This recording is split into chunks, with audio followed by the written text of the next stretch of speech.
ಕನ್ನಡ ಸಾಹಿತ್ಯ ಲೋಕದಲ್ಲಿ ತಮ್ಮದೇ ಆದ ಛಾಪು ಮೂಡಿಸಿದ್ದ ಎಸ್.ಎಲ್. ಭೈರಪ್ಪ ಅವರಿಗೆ ರಾಜ್ಯಾದ್ಯಂತ ಅಭಿಮಾನಿಗಳ ಬಳಗವಿತ್ತು. ಭೈರಪ್ಪನವರು ಹೇಳಿದ್ರೆ ತಲೆ ಮೇಲೆ ಹೊತ್ತು ಕೆಲಸ ಮಾಡುವ ಅಭಿಮಾನಿಗಳಿಗೇನು ಕಡಿಮೆ ಇರಲಿಲ್ಲ. ಆದ್ರೆ ಭೈರಪ್ಪನವರು ಮಾತ್ರ ತಮ್ಮ ಕೊನೆಯ ದಿನಗಳನ್ನು ಕಳೆದಿದ್ದು ಹಿರಿಯ ಪತ್ರಕರ್ತ ವಿಶ್ವೇಶ್ವರ ಭಟ್ಟರ ಮನೆಯಲ್ಲಿ. ಹೌದು, ಸರಸ್ವತಿ ಪುತ್ರರಾದ ಭೈರಪ್ಪನವರು ಮೈಸೂರಿನ ತಮ್ಮ ಮನೆಯಿಂದ ಹೊರಬರಬೇಕಾದಾಗ ಅವರಿಗೆ ನೆನಪಾಗಿದ್ದು ವಿಶ್ವೇಶ್ವರ ಭಟ್ಟರು. ಭಟ್ಟರಿಗೆ ಕರೆ ಮಾಡಿ ನಾನು ನಿಮ್ಮ ಮನೆಯಲ್ಲಿ ಇರಬಹುದೇ ಅಂತ ಕೇಳಿದ್ದಷ್ಟೇ. ಮರುದಿನ ಭೈರಪ್ಪನವರ ವಾಸಸ್ಥಾನ ರಾಜರಾಜೇಶ್ವರಿ ನಗರದಲ್ಲಿರುವ ವಿಶ್ವೇಶ್ವರ ಭಟ್ಟರ ಮನೆಯಾಯಿತು. ಅಲ್ಲಿಂದ ಸರಿಸುಮಾರು 8 ತಿಂಗಳ ಕಾಲ ಕಳೆದು ಆಸ್ಪತ್ರೆಯಲ್ಲಿ ಕೊನೆಯ ಉಸಿರು ಎಳೆಯುವಾಗ ವಿಶ್ವೇಶ್ವರ ಭಟ್ಟರೇ ಭೈರಪ್ಪನವರೊಂದಿಗೆ ಇದ್ರು. ಎಸ್.ಎಲ್. ಭೈರಪ್ಪ ಅವರ ಕಾದಂಬರಿಗಳನ್ನ ಓದಿಕೊಂಡು ಬೆಳೆದ ವಿಶ್ವೇಶ್ವರ ಭಟ್ಟರು ಬಳಿಕ ವಿಜಯ ಕರ್ನಾಟಕಕ್ಕೆ ಬಂದ ಬಳಿಕ ಭೈರಪ್ಪನವರೊಂದಿಗೆ ಒಡನಾಟ ಹೆಚ್ಚಾಯಿತು. ಅಲ್ಲಿಂದ ಬೆಂಗಳೂರಿನಲ್ಲಿ ಭಟ್ಟರ ಮನೆಯಲ್ಲಿ ನೆಲೆಸುವ ತನಕ ವಾರಕ್ಕೆ ಕನಿಷ್ಠ ಒಮ್ಮೆಯಾದ್ರೂ ಭಟ್ಟರು ಹಾಗೂ ಭೈರಪ್ಪನವರು ಫೋನ್ನಲ್ಲಿ ಮಾತನಾಡ್ತಿದ್ರು. ಸಾಹಿತ್ಯ, ವಿದೇಶ ಅಧ್ಯಯನದಲ್ಲಿ ಇಬ್ಬರಿಗೂ ಸಮಾನ ಆಸಕ್ತಿ ಇದ್ದಿದ್ರಿಂದ ಇಬ್ಬರ ನಡುವಿನ ಆತ್ಮೀಯತೆ ಇನ್ನಷ್ಟು ಹೆಚ್ಚಾಗಲು ಕಾರಣವಾಯಿತು. ಭೈರಪ್ಪನವರಿಗೆ ಫ್ಲಾಟ್ ಅನ್ನೇ ಬಿಟ್ಟುಕೊಟ್ಟಿದ್ದ ಭಟ್ಟರು.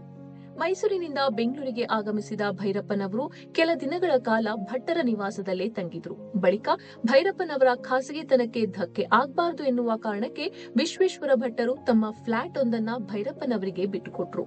ಆ ಸಮಯದಲ್ಲಿ ನೀವು ನನ್ನನ್ನ ಔಟ್ ಹೌಸ್ ನಲ್ಲಿ ಉಳಿಸ್ತೀರಾ ಅಂತ ಎಂದುಕೊಂಡಿದ್ದೆ, ಆದ್ರೆ ಮನೆಯನ್ನೇ ಬಿಟ್ಟುಕೊಟ್ಟಿದ್ದೀರಾ ಅಂತ ಭಟ್ಟರ ಬಗ್ಗೆ ಅಭಿಮಾನದ ಮಾತುಗಳನ್ನು ಭೈರಪ್ಪನವರು ಆಡಿದ್ರು. ಪ್ರತ್ಯೇಕ ಫ್ಲಾಟ್ನಲ್ಲಿ ವಾಸವಿದ್ರು ನಿತ್ಯ ಬೆಳಿಗ್ಗೆ ತಿಂಡಿ, ಮಧ್ಯಾಹ್ನದ ಊಟ ಹಾಗೂ ರಾತ್ರಿ ಊಟಕ್ಕೆ ವಿಶ್ವೇಶ್ವರ ಭಟ್ಟರ ಮನೆಗೆ ಆಗಮಿಸುತ್ತಿದ್ರು. ಶಿಸ್ತಿನ ಜೀವನಕ್ಕೆ ಹೆಸರಾಗಿರುವ ಭೈರಪ್ಪನವರಿಗೆ ಸಮಯಕ್ಕೆ ಸರಿಯಾಗಿ ಊಟ ತಿಂಡಿ ಸಿದ್ಧವಿರಬೇಕಿತ್ತು. ಆ ವಿಷಯದಲ್ಲಿ ಕೊಂಗಾಗದಂತೆ ಭಟ್ಟರ ಕುಟುಂಬ ಭೈರಪ್ಪನವರನ್ನ ನೋಡಿಕೊಂಡ್ರು. ಇನ್ನು ಭೈರಪ್ಪನವರೊಂದಿಗೆ ಇಡೀ ದಿನವಿರೋದಕ್ಕೆ ಮಾರ್ಕಂಡೇಯ ಎನ್ನುವವರನ್ನು ನೇಮಿಸಿಕೊಳ್ಳಲಾಗಿತ್ತು. ಹಾಗೆ ನೋಡಿದ್ರೆ ಭೈರಪ್ಪನವರ ದಿನ ಆರಂಭವಾಗ್ತಾ ಇದ್ದಿದ್ದು ಬೆಳಿಗ್ಗೆ 4 ಗಂಟೆಗೆ. ಈ ಇಳಿ ವಯಸ್ಸಿನಲ್ಲಿಯೂ ನಿತ್ಯ 1 ಗಂಟೆ ಕಾಲ ವಾಯು ವಿಹಾರ ಮಾಡ್ತಾ ಇದ್ದ ಅವರು ಅಲ್ಲಿಂದ ನೇರವಾಗಿ ಭಟ್ಟರ ನಿವಾಸಕ್ಕೆ ಬರ್ತಿದ್ರು. ಬಳಿಕ ವಿಶ್ವೇಶ್ವರ ಭಟ್ಟರು 2 ತಿಂಗಳುಗಳ ಕಾಲ ದಿನಪತ್ರಿಕೆಗಳನ್ನ ಓದಿ ಹೇಳ್ತಿದ್ರು. ಬಳಿಕ ಸಾಹಿತ್ಯ, ಸಂಸ್ಕೃತಿ, ರಾಜಕೀಯ ಸೇರಿದಂತೆ ಹಲವು ವಿಷಯಗಳ ಬಗ್ಗೆ ಚರ್ಚೆ ಮಾಡ್ತಿದ್ರು.